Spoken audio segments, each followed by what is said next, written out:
Vous savez, il y a un appareil absolument partout autour de nous qui gaspille silencieusement une quantité colossale d'énergie, 24 heures sur 24. Et pourtant, notre monde moderne ne pourrait tout simplement pas fonctionner sans lui. C'est ça le secret un peu fou du transformateur électrique. Alors voilà, ça c'est un transformateur de distribution. On en voit des milliers, franchement, sans même y prêter attention. Pourtant, le rôle est vital. C'est eux qui rendent les électricités utilisables chez nous, dans nos maisons. Mais c'est justement là que se cache un gaspillage à une échelle mondiale. Ok, alors son rôle, à première vue, il a l'air simple, non? Il prend la haute tension des grandes lignes électriques et hop, il la transforme en une tension bien plus basse et plus sûre pour tous nos appareils. C'est vraiment l'ultime étape avant la prise de courant. Une étape qui se répète des millions et des millions de fois à chaque seconde. Alors quand on entend qu'un appareil a un rendement de plus de 98%, on se dit « Waouh, c'est quasi parfait ». Et pourtant, le problème, l'énorme problème, il vient précisément de là, de ce tout petit 2% qui manque. Parce que cette petite perte, qui s'échappe sous forme de chaleur, elle est constante et elle se multiplie à l'infini. Franchement, 2% de perte, ça paraît ridicule, on est d'accord. Mais imaginez des millions de robinets, des millions qui goûtent tous en même temps sans jamais s'arrêter. C'est exactement ça qui se passe. Chaque petite goutte est infime, mais tout ensemble, elles finissent par vider un véritable océan d'énergie. Bon, pour vraiment pister ce gaspillage, il faut comprendre qu'en fait, il y a deux coupables. Deux types de pertes d'énergie bien distinctes et qui fonctionnent de manière très très différente. D'un côté, on a ce qu'on appelle les pertes fer. Pensez à ça comme un abonnement mensuel. Dès que le transformateur est branché, il consomme un peu, tout le temps, même s'il ne fait absolument rien. Et de l'autre côté, on a les pertes cuivre. Ah, celles-là, elles explosent dès qu'on demande au transformateur de travailler. Et plus on lui en demande, plus ces pertes grimpent en flèche de manière complètement disproportionnée. Pour que ce soit bien clair, on va prendre une analogie que tout le monde connaît, celle du moteur de voiture. Ok, donc les pertes fer, c'est exactement comme le moteur de la voiture qui tourne au ralenti à un feu rouge. La voiture est à l'arrêt, elle n'avance pas, mais le simple fait que le moteur soit en marche, ça consomme de l'essence. C'est une perte de fond, une sorte de coup de base, constant, inévitable, tant que le contact est mis. Et les pertes cuivre alors? Eh bien ça, c'est quand on appuie sur l'accélérateur. Au ralenti, il n'y en a pas. Mais dès qu'on met les gaz, la consommation monte en flèche. Et attention, elle ne monte pas de façon linéaire. Une grosse accélération va brûler beaucoup plus de carburant qu'une petite accélération douce. C'est exactement, mais alors exactement, ce qui se passe dans le transformateur.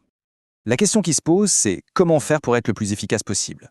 Est-ce qu'il faut l'utiliser à fond, à pleine puissance, ou au contraire le moins possible? Attention, parce que la logique peut nous jouer des tours, et la vraie solution est complètement contre-intuitive. Alors voilà la question à 1 million. À quel moment, précisément, un transformateur est-il le plus efficace? On a tous une petite idée, une réponse qui semble évidente. Sauf que, elle est fausse. Et non, l'intuition nous trompe complètement. Faire tourner un transformateur à fond, à 100% de sa capacité, ce n'est absolument pas le moment où il est le plus performant. Et c'est là qu'on tombe sur un détail technique absolument fascinant. Le rendement optimal, il n'est pas à 100%, loin de là, mais bien en dessous. Comme le dit cette citation tirée de la documentation, il se situe généralement entre 40 et 60%.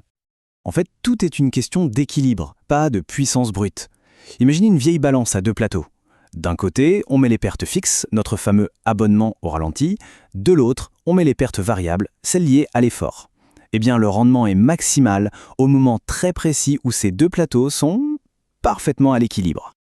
Et dans l'étude de cas technique qu'on a regardée, ce point d'équilibre parfait, ce sweet spot, il se trouve à très exactement 57,7% de la charge maximale du transformateur. Et c'est à ce niveau de charge bien précis, ni plus ni moins, que le transformateur atteint son pic absolu de performance, 98,30%.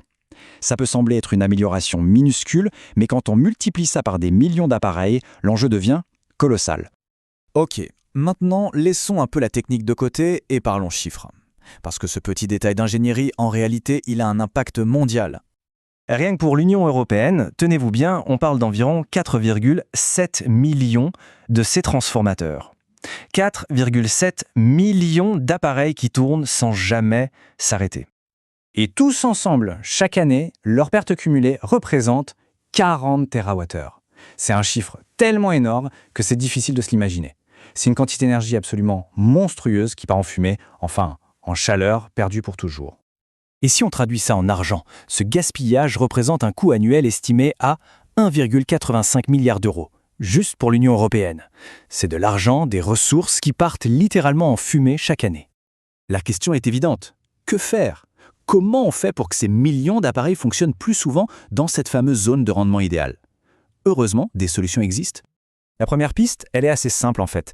Il faut mieux dimensionner les transformateurs, c'est-à-dire en installer qui correspondent à la consommation moyenne de tous les jours et pas seulement aux pics de consommation extrêmes. La deuxième piste, elle, est technologique. On peut construire des transformateurs avec de nouveaux matériaux, comme les noyaux amorphes qui réduisent de manière drastique les pertes fixes. Ce fameux abonnement énergétique constant.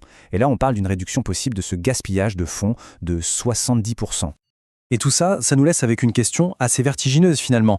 Si on peut trouver un tel gisement d'économie d'énergie dans un appareil qui est déjà considéré comme efficace à 98%, alors imaginez un peu ce qui se cache ailleurs, dans nos voitures, nos bâtiments, tous nos appareils du quotidien. Où sont les prochains océans d'énergie que nous pourrions sauver ?